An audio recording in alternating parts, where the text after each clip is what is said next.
Today I'm going to show you how I did a metallic blend in Miss Lillian's No Wax Chalk Paint in Shimmering Aqua, Diva, and Grape Expectations. I had previously done 2 coats of each color in layers, not overlapping any of the paint colors yet.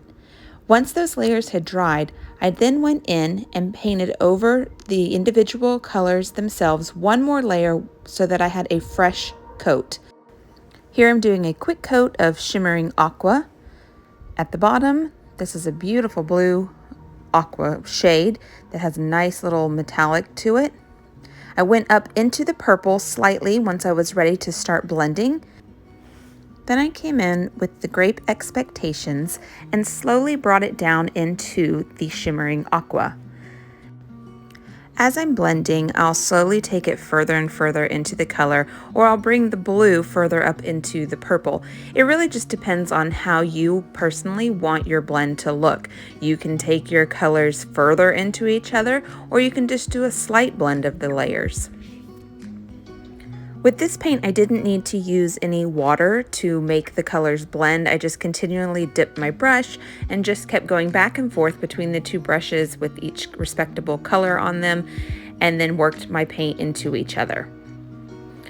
I wanted a very subtle blend. I didn't want it too much of the colors mixing because I really wanted to keep the individual colors as their own, but also so that I didn't have a hard line of blending. Once I finished the front and thought that it was where I wanted it to be, I started working on the sides, doing the exact same method of doing a wet layer of blue, a wet layer of purple, and then bringing the 2 into each other. One coming up into the other, one coming down into the blue.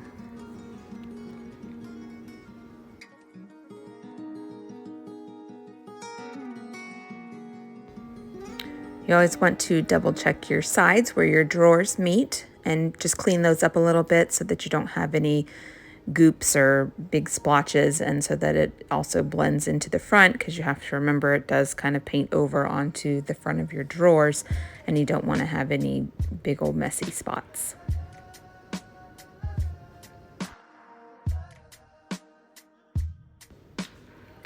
Now that I feel like I have my purple and blue mixed pretty well, I'm going to start on the pink.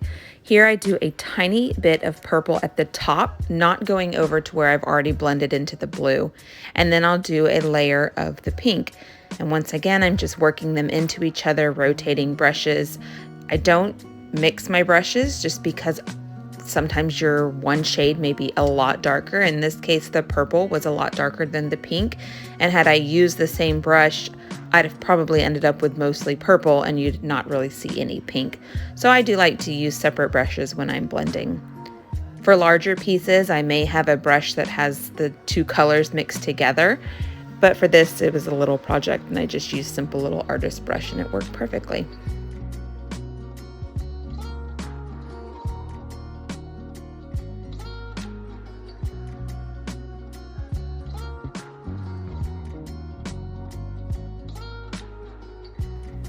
Again, I'm starting with the purple and just doing it at the top, making sure I don't go down into the blue that I've already blended. If I do, it's not a huge deal. You can kind of see I added a little bit more blue there, and I did rework this section a little more because I accidentally went a little too far with my purple. No blend is perfect. It's not meant to be perfect. It's all up to how you want it to look. So you can work it as much as you want or as little as you want. It's totally up to your eye and how you want the end result to appear. I always make sure that I do the top as well, because you will see that portion when I lift up the lid. The lid on this box was just the pink, so I didn't do any kind of blending on it. I just did multiple layers of the pink. Here's the finished result. I did add Grace on Design's Siren Song decoupage paper. Using individual pieces of it, I cut out the scales and the mermaid to finish off her look.